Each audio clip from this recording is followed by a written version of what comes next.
L'autre point dans actualité, la police a annoncé yo arrêté 2 dans bandits qui étaient impliqués dans kidnapping et batteur vedette Diakout number 1 et Wowo Rolls Lene. Puis il a cherché 5 autres monde qui t'a fait partie du réseau ça selon porte-parole en après police nationale là et qui fait connaître des CPJ arrêté un policier relé Gétro César et qui t'a impliqué dans 4 dossiers assassinat Reynold Dauphin alias Kamaz 10 février qui se passait là. Il était tout profité faire bilan opération la police. Et dans la même conférence pour la presse, Gaï Desrosiers a annoncé une task force qui créée entre ministère de la Justice, commissaire gouvernement, et porte-président, DCPJ, secrétaire d'État sécurité publique là pour combattre un problème à faire moun k'ap voler terre moun, k'ap envahi terre tout partout dans le pays. Inspecteur principal Gaï Desrosiers fait connaître 20 policiers de CPJ qui ont travaillé en bas contrôle lui inspecteur divisionnaire qui fait partie de nouveaux entités qui créent qui gagne mission gourmet justement contre affaires volontaires. Et puis l'autre point c'est dossier dans rassemblement, il a participé avec l'autre chef d'État, chef gouvernement dans CARICOM qui saute fait dans Grenade côté de défendre intégrité zone nord et puis développement touristique avec bataille contre insécurité.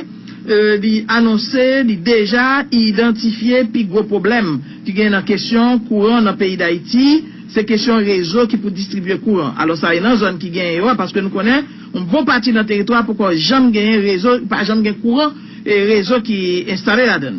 Il fait qu'on ait le temps mais démarche bon côté compagnie privée qui a vendu l'état courant. Bon, compagnie ça nous connaissons, c'est pas qu'on y a signé un contrat avec l'état et nous connaissons tout, il y a plus chita dans production que distribution qui charge avec problème dans la question réseau.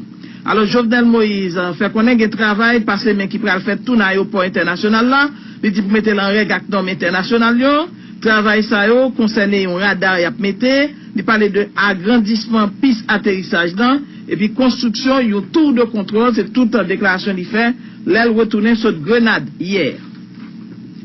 L'autre point dans actualité, la police a annoncé yo arrêté 2 dans bandits qui étaient impliqués dans kidnapping et batteur vedette Diakout number 1 et Wowo Rolls Lene.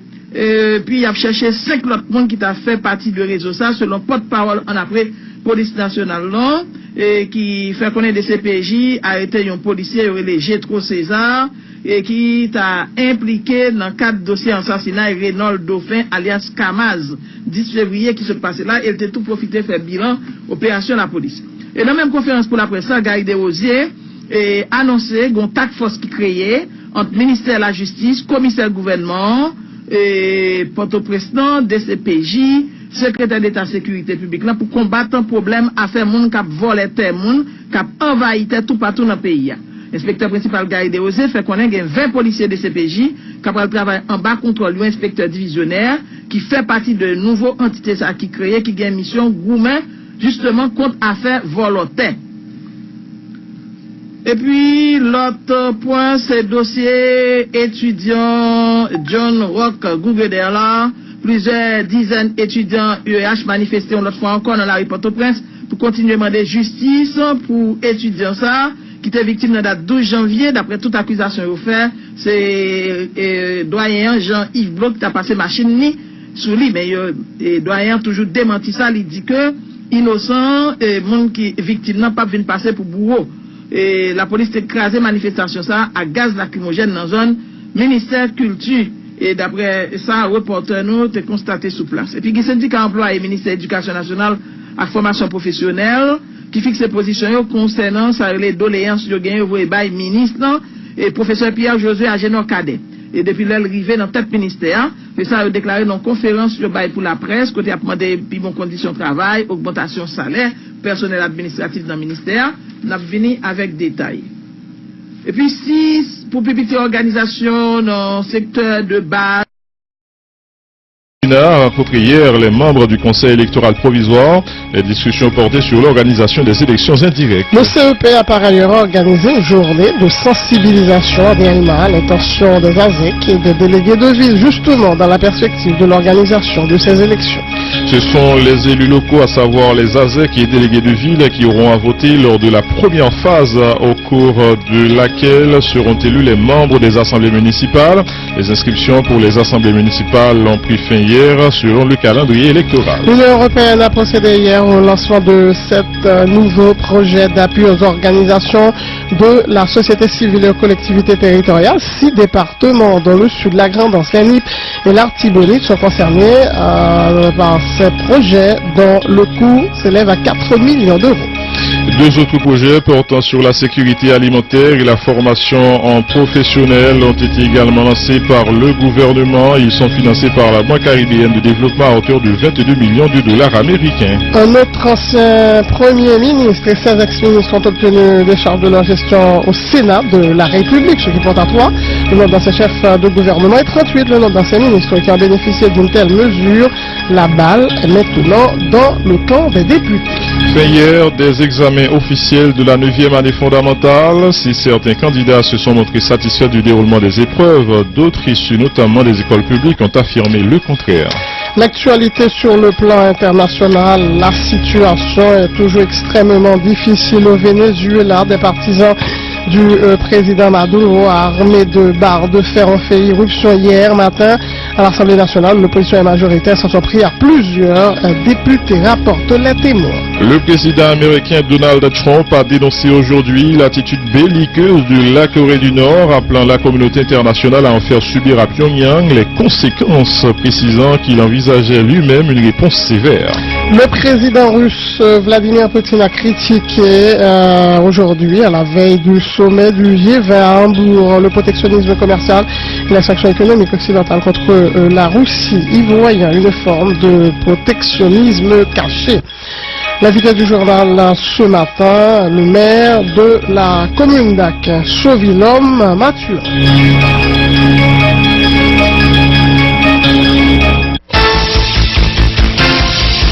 Être informé, c'est bien, mais être bien informé, c'est encore mieux. À Radio Vision 2000, l'information, c'est notre métier. L'information, c'est notre passion. Sport, culture, politique, information nationale et internationale, reportages, interviews, commentaires et analyses. Suivez l'info sur Vision 2000. En français, en créole, l'information déclinée sur tous les tons. Informer, c'est notre métier. Informer, c'est notre passion. Cette édition d'information est réalisée par Dominique Jean-Baptiste, téléenquête civil. La région désire assure les manœuvres techniques. À la présentation, Marie-Lucie Bonhomme-Pont et Ino Charisma. Bonjour à tous. Bonjour Marie-Lucie, bonne journée et bon retour. Merci Enoch et bonjour, bonne journée à toutes et à tous. En couverture de ce journal, à l'initiative du Conseil électoral provisoire, une séance de sensibilisation de proximité a été organisée hier au Palais de l'Art à Delma à l'intention des élus locaux du département de l'Ouest. Il était question de sensibiliser ces derniers sur l'importance des élections indirectes et sur le rôle, indiqué le président du bureau électoral départemental de l'Ouest 1, Walid Desans, Marie-André Bélange, compte rendu. Cette séance de sensibilisation de proximité s'inscrit dans le cadre de l'exécution du calendrier des élections indirectes, a fait savoir le directeur de communication du CEP. Selon Richardson Dumel, des activités similaires se déroulent à travers tout le territoire national, soulignant que des séances de sensibilisation de proximité ont déjà pris fin dans plusieurs départements du pays. C'est des activités qui déroulent à travers tout le territoire national. Il y a des départements qui viennent achever déjà et activités de sensibilisation de proximité. Nous capable de citer par exemple le nord, le sud, le centre, le nord-ouest. Dans le sud-est également, il y a activités qui a fait dans diverses communes en temps pays. Selon le président du bureau électoral départemental de l'Ouest 1, Walid Desans, par cette formation, l'institution électorale entend motiver davantage les CASEC, ASEC et les délégués de ville sur l'importance de ces élections et aussi les sensibiliser sur leur rôle. À partir de journée ça, nous allons motiver CATEL et LIO, ASEC avec les délégués de ville davantage parce que son élection qu'a fait pour eux et avec eux. Et dans ce sens, nous tenons à ce que nous capables de connaître l'importance de l'élection pour eux et pour le pays et comment eux-mêmes sont supposés organiser pour l'élection capable de passer bien. Certains participants se sont félicités de cette activité car se disant conscients de l'importance de ce scrutin. Jeff Jean et Smith Windsor sont deux élus locaux au niveau de la commune de Pétionville. Normalement, nous connaissons un peu le temps depuis que nous n'avons pas fait élection indirecte. L'élection indirecte, nous connaissons un bagage qui font une sorte de décentralisation que le bralier. Moi, c'est une bonne initiative que vous prenez, mais je souhaite que vous fait de façon très lucide pour que tout le monde comprenne. Moi, c'est une belle initiative parce que faut que nous allions de bas en haut et faut que nous prenions step by step. Ça veut dire qu'il faut nous suivre étape à la lettre. C'est une autre étape liée, il faut que nous franchissions pour nous capables d'arriver côté nous voulons arriver. Rappelons que la déclaration de candidature pour les assemblées municipales devrait prendre fin ce 5 juillet selon le calendrier électoral. Marie-André Bélange, Vision 2000. Merci Marie-André Bélange. La Commission intérieure et des collectivités territoriales du Sénat a eu hier une séance de travail avec le Conseil électoral provisoire, séance autour des élections indirectes. En fait, la session était notamment axée sur la non-participation de la société civile à ce scrutin, la situation des communes qui ont seulement une ou deux sections communales, l'inexistence d'un cadre juridique établissant le mode de fonctionnement des structures qui seront issues des élections indirectes par rapport à d'autres organes étatiques déjà en place a aussi été abordé. Les précisions à ce sujet du président de la Commission intérieure et des collectivités territoriales, le sénateur François Dénius. Il est au micro de Yandi Fonsidel. Élection indirecte et le Conseil électoral a engagé le processus là et l'élection ça est extrêmement important pour faire acquérir décentralisation. Donc Sénat comme pouvoir dans l'État, il était intéressé et pour parler avec le Conseil là sur des appréhensions et que les gagnants et notamment sur la non-participation de la société civile et